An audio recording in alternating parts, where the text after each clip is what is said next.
Yes, reka nanone nkwifurize kugubwa neza wowe wahisemo kuzajya ubana nanjye hano kuri Viral Rwanda ku makuru agiye atandukanye y'ibyamamare ndetse n'inkuru nshyashya ziba zigezweho hano mu myidagaduro nyarwanda, by'umwihariko ku bastar mukunda mu bisata bigiye bitandukanye, haba mu muziki, sinema, football n'izindi nkuru zigiye zitandukanye zigaruka ku byamamare nyarwanda. Uyu munsi muri buze kunyemerera tuze kuganira ku gahinda k'umubyeyi wa Yampano usaba imbabazi ndetse unatangaza ibintu byinshi uyu muhungu yarasobanuye ku muryango, uko yagerageje kumwunga n'umukunzi we bikanga, uburyo Yampano ari we wari ugize umuryango wabo ndetse n'ibindi byinshi uyu musore yaramariye umuryango wabo yagiye atangaza. By'umwihariko uyu mubyeyi akaba arimo gusaba imbabazi atakamba cyane, turi buze no kugarukaho tudatinze. Reka ntere kubatindira ahubwo twinjire turebe ukuntu inkuru yose iteye muri rusange, gusa wibuke gukanda subscribe niba utarigeze ubikora.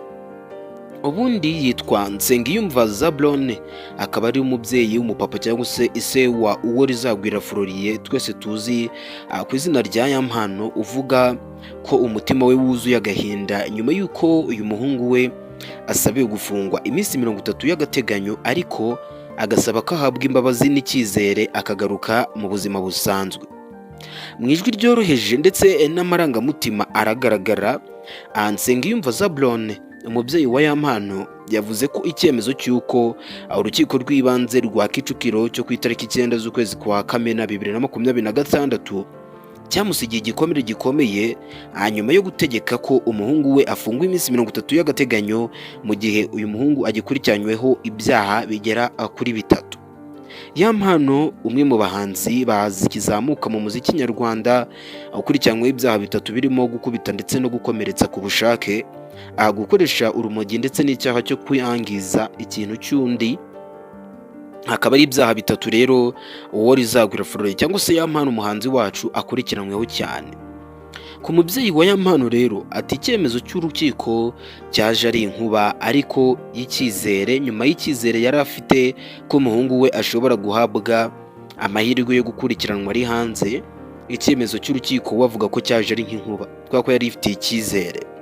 Ati uriya mwana niwe wari ugize umuryango wanjye, niwe wari untunze, niwe wari utunze umuryango, niwe twabireberagaho.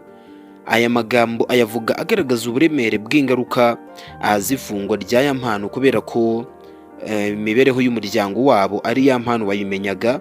Akavuga ati nanjye bwanjye nubwo ndi papa we wamubyaye, niwe wari untunze, nyine niwe wanyitagaho nk'umwana wanjye.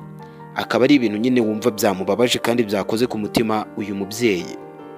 Nsengiyumva Zablon yavuze ko yumva afite icyizere ko ubutabera buzagenzura neza dosiye y'umuhungu we Yampano, ariko anasaba ko habaho guhabwa imbabazi n'ubuyobozi bwo hejuru, by'umwihariko Perezida wa Repubulika. Ati nyakubahwa Perezida wa Repubulika, nzi ko ukunda abanyarwanda, ni wowe duhanze amaso. Aya magambo ayavuga nk'umubyeyi wumva ko ejo hazaza h'umuryango we hashobora kugorana, cyane ko avuga ko Yampano ari we inkingi y'imibereho y'umuryango wabo wa buri munsi, kuko niwe nyine mwana yari afite, wari utunze urugo nk'umuhungu, nyine niwe wari ufite nyine ubushobozi bwo kurutunga.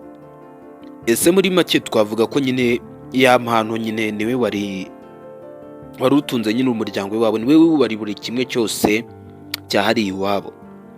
Amashusho yasakajwe n'ibibazo by'urugo bya Yampano. Imbere y'ibi byose Yampano yari yaravuzwe cyane ku mbuga nkoranyambaga nyuma y'amashusho y'urukozasoni yakwirakwijwe n'abantu batandukanye, bagakurura n'ifatwa ry'abakekwaho kuyakwirakwiza, nabo bakaba bari mu gihome bakanakatirwa.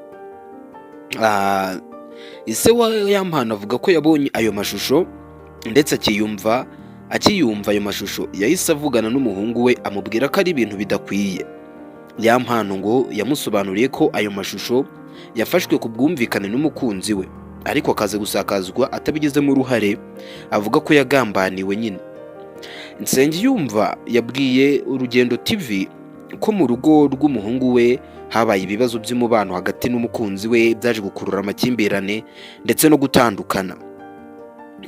Kandi uyu mubyeyi asobanura ko Yampano ari umwana wakuriye mu muryango usenga, akunda kuririmba muri korali, bikaza ndetse no kumufungurira inzira zo kwinjira mu muziki ubwo yawinjiragamo byeruye. kandi akavuga ko akiri mutoya ya mpano yagaragazaga impano yo kuririmba ndetse akabimenyera mu bikorwa by'urusengero yabagamo, nyine nko kuririmba muri korali twabivuze. Nubwo hari amakuru avuga ko yaba yarigeze gukoresha ibiyobyabwenge akiri mu mashuri, ise bavuga ko ibyo byamutunguye kuko atigeze abimubonaho mu rugo. Gusa mu gusoza, Nsengiyumva Zablon ise wa Nyampano yasabye abakunzi b'umuziki kudacika intege, ashimangira ko impano ya Nyampano itazimye nubwo ari mu bihe bikomeye. Ndetse na mushiki wa Nyampano nawe avuga ko bababajwe n'icyemezo cy'urukiko, ariko bazakomeza kwizera ko azabona andi mahirwe yo gusubira mu muziki ndetse n'ubuzima busanzwe. Kuri ubu umuryango wa Nyampano avuga ko ukeneye ubufasha n'inkunga by'umwihariko mu bijyanye n'amategeko, kuko kubona umunyamategeko uburanira uyu muhanzi bitaboroheye habe na gato, kandi bakavuga ko nabo ubwabo ubuzima bwabo buzabakomerera kuko uyu muhungu ari we wabitagaho. Ariko se muraza kunganiza muri comment, Nyampano ubundi mwebwe mu mufata ute muri rusange?